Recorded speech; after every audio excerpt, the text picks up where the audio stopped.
Hey guys, Paul here from FamilyWheels.ca with another car review for your growing family. And this week on the program, we are in full-blown summer holiday mode here out on the west coast of British Columbia at the spot that my family and I have been coming for holidays for 4 generations now. Pretty cool. And I don't live on the west coast anymore, which means it's been a bit of a journey to get out here. And what better vehicle to do it in than the Ford F-150 for 2016. You can throw a lot of gear into the box, a lot of bikes. Pretty handy to have a truck like this on a great big road trip. Now, when I was talking with one of the mucky mucks at Ford recently, as I did the Mustang review, the redesigned Mustang, he said that while the Mustang might be the soul of the brand, the F-150 is certainly the heart. And it's because they sell a ton of these trucks. In fact, it's the best-selling truck in North America and has been for years. But let's take a walk around this truck, figure out what makes it such a great family vehicle, why it's been such a top performer in truck sales for all these years, and figure out which trim might be best for you. That's all coming up right here on Family Wheels.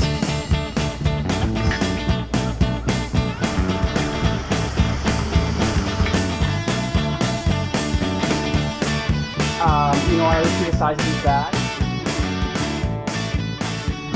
So when I say that the F-Series of trucks have been leading in terms of sales, this isn't just a flash in the pan thing or something that's just happened over the last few years. For over 50 years, Ford has led the charge. And one of the big reasons for its continued success, I think, is the fact that there's so much in terms of options that you can choose from. I mean, if I break this down for you, you can get into an F-150 for about $25,000. That's a very basic regular cab truck, 2-wheel drive, cloth seats, not much in the way of features, but you can still get one with a fairly powerful and fairly capable V6 on board. Then we start to add on the extras. You've got the XL trim, the XLT, Lariat, Platinum Edition, and then new for 2016, this limited edition as well, which is topping the charts and maxes out at, if you can believe it, about $75,000. So along the way, all the extras that you can throw in are quite remarkable as well. You can get the regular cab, you can get a super cab, or you can get this very spacious super crew cab, and then tons of engine options as well, ranging from the 2.7 liter Ecoboost engine, which we had on board our tester last year, and I was very impressed by. It was very fuel efficient, yet continued to be a fairly capable tow vehicle as well.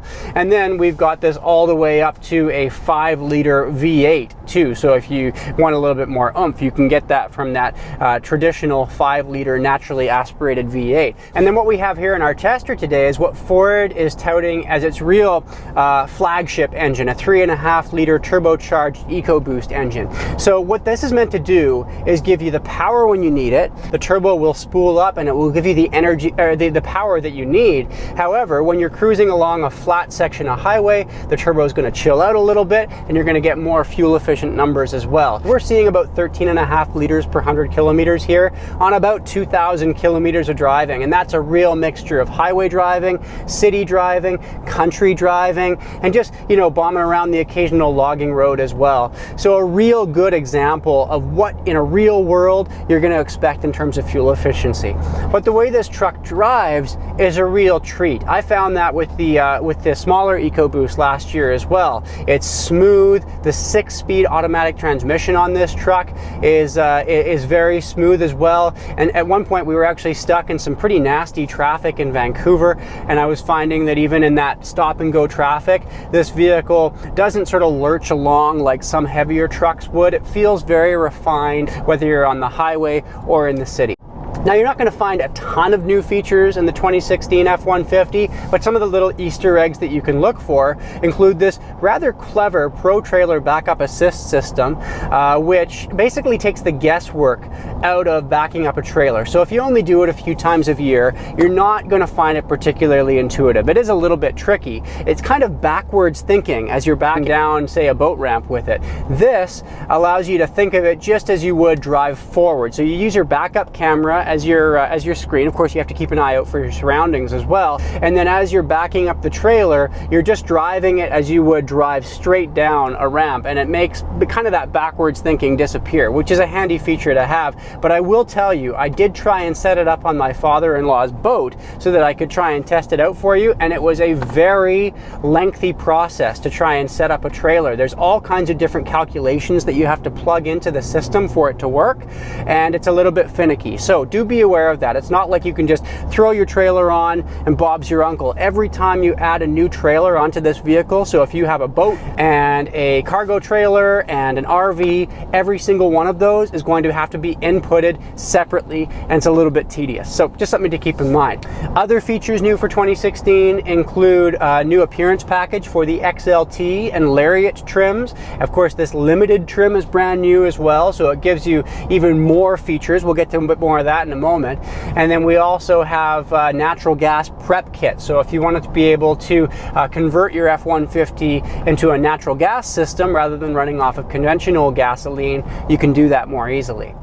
Now, new for 2017, if you're thinking of holding off for just one more year, Ford's going to be putting an optional 10-speed automatic transmission into the F-150, and that will be a first for the pickup truck segment, and we should see some better fuel efficiency with that 10-speed automatic. We're also going to see a refurbished 3.5-liter Ecoboost engine, so that'll make it a little bit more efficient and give you a bit more power and torque as well. Another thing that we're going to find for 2017 is a more widespread introduction of the Sync 3 infotainment system, but for 2016 that system is already on trims above the XLT, and this is a huge improvement over the previous generation of the Sync system, which was laggy. It was a little bit complicated to use. The voice recognition software was pretty weak. Big improvements here on this system, and I really like what I'm seeing. The navigation system sometimes does send you on a little bit of a wild goose chase. There have been times where I've gone, I know these streets and this is not the most straightforward way to go, and so I kind of forge my own path. The system recalculates and we wind up going on our way. Another display which is fantastic on this limited trim is this 360-degree backup camera. So when you throw the truck into reverse, it'll automatically give you a bird's eye view of this truck. By the way, my wife really does not like driving around big pickup trucks. A lot of times she'll completely avoid getting into them in the driver's seat, but she found this one to be very comfortable, very smooth, and not particularly intimidating compared to, say, that Nissan Titan XD, which we reviewed a couple of weeks ago on the program for you. She refused to drive that vehicle. But I will say that that Titan XD, when the Platinum Reserve package, which is what we had, that's the chart-topping Platinum Reserve at $72,000 with the Cummins diesel engine on board, was a far, far better interior than what we see here in this F-150 Limited. So we're looking at about the same price point, and that truck executed its interior much better. We have a lot of cheap plastics here on the F-150, all through the center console, here in the door panels. Everyone who came into this truck over the last couple of weeks has commented on this cheap looking wood all through the doors and along the dash as well. It really cheapens the look of this truck, and that's just not going to cut it when you're laying $80,000 on the line for a vehicle like this. But, and this is a very pleasant surprise, we pulled out our decibel reader, and at 100 kilometers an hour on a flat section of highway, just like we do with all of our test vehicles, we hit 56 decibels. And that is luxury SUV territory, and very impressive for a pickup truck, which can put 2,100 pounds in the box. That's better than that Nissan Titan XD or a Toyota Tundra, by the way, and it can tow up to 12,000 pounds, depending on the trim that you go for. But this truck has been tuned more for road use, I'd say, because the suspension is pretty stiff when you get onto a potholed gravel road. When you're on the highway though, even in windy corners at 120 kilometers an hour, there's not much bob in this truck. It is very refined indeed, and as we discovered, pretty quiet too. So the F-150 was the first ever vehicle in the pickup truck segment to get a top safety pick plus rating from the Insurance Institute for Highway Safety. And that's a real feather in its cap. Basically, that means that it's passed all of the various crash tests that this vehicle will go through with the best possible rating that you can get from the IIHS, which is good. And then the plus figure, so the top safety pick plus, the plus means that it also has some very smart passive technologies on board as well, but not on all trims of the F-150. So here on this limited trim, we have things like adaptive cruise control, lane keeping assist systems, we have brake collision mitigation technology. The vehicle will brake for you if you're not reacting quite quickly enough to a vehicle that stopped up ahead of you. And you know, I gotta be honest with you, these technologies are not operating as well as they should in this F-150. If we look at brands like Toyota, like Honda, those systems work really nicely. I've had some downright dangerous situations over the last couple of weeks in this truck with some of those passive systems running in the background. So for example, adaptive cruise control, meant to keep a natural distance between you and the car in front of you, and it will slow down or brake for you if you are coming up upon a vehicle too quickly. So say for example, you've set your cruise control to 120 kilometers an hour on one of these great big open highways in British Columbia, and then you come up to a truck which is traveling at 80 kilometers an hour, it's going to brake for you. However, check this out. There have been times where the system hasn't picked up on the fact that a truck is traveling in the lane next to me, and that in fact I am in a perfectly open lane, passing lane, and there's nothing obstructing my way up ahead. Yet for some reason, and this has happened about 5 times now on this trip so far, the brakes just get hammered on it, thinks that that truck is right in front of me, and it's caused some pretty close calls with the vehicle that's right behind me, because that vehicle is driving along thinking it's completely unobstructed, and then I slam on the brakes. Well, it's having to slam on the brakes all of a sudden as well. Not exactly the safest scenario.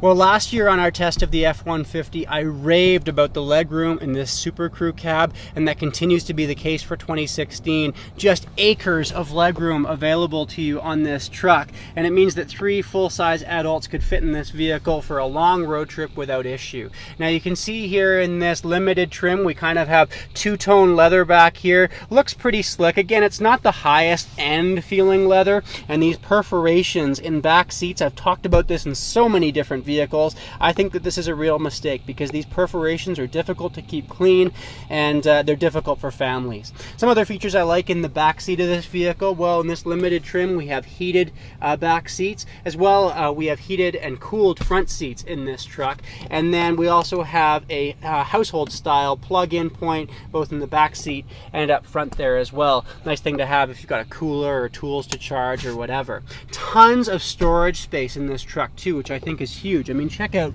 these storage bins on the side here. The center console is huge. Just, you can fit so much in there. And then we've also got those bins around the side of the driver's leg and on the other side for the passenger too. Just really clever use of space in this truck. And speaking of which, check this out. This is, I think, a fantastic feature on the F-150. The seat folds up against the back of the vehicle like that.